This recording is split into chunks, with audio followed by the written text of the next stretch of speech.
how can I get my children to become focused and ultimately engaged in a Bible-based church? That's a great question, Lisa. We love our children, don't we? We want the very best for them.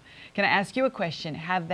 Were they raised in church? Had they been to church, or are you now starting to get them into church? Yeah, so they're young, they're 8 and 10, and we do go to church, but we really want to find a place where they absorb it and they're really practicing it. So I think they're hearing it, but I want to make sure that we get into a place where they're really living those principles and understanding them. Right. Well, you know, I always like to say it like this, Lisa. More is caught than taught.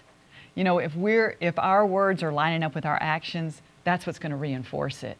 And I just believe as you just live your life and just show the love of God and the consideration of God, you know, that your children will also hear that. And when you're excited about going to church and when you talk to them about the great things of God, you know, in the Old Testament they said, you know, tell your children about all the wonderful things that God has done, you know, right, you know, just let it be a memorial. You know, you can go back and kids love to hear stories. They love to hear about your own experiences. And when you just say, you know what, God helped us with this, and we were wondering about this, and we prayed, and we asked God, it brings God into your home. It makes God real when they see you depending on God.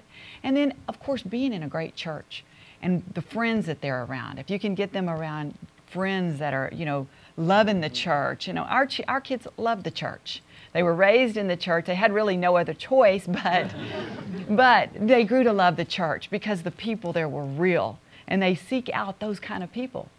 Our son's in college, and he'll say, oh, I'm trying to find people that are like Lakewood, you know, because you become accustomed to that and you feel comfortable in that environment. And I think that's one of the greatest things that we can give our children is an environment that when they go out and they get into a place that's not where they need to be, they're uncomfortable. Do you know what I mean? Instead of just accepting everything, they feel like this is not comfortable for me. I want to find where I'm comfortable. So I think, Lisa, you're going to start in your home, which is fantastic.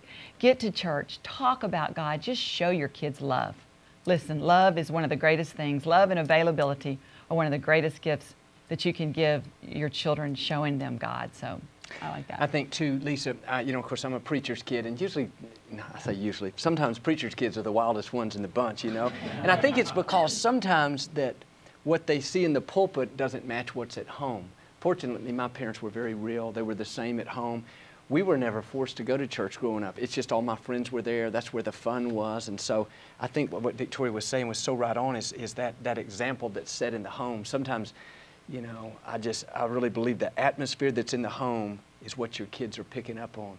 I do think as pastors, we put big emphasis on our children's facility because, you know, my goal is to make the kids want to come so much, having great teachers and great facilities and whatever we can where the kids will want to come back. So, you know, I know you're in a good church as well. And it's just, but I think that example and what you're doing, praying over your kids, I know it's all going to work out.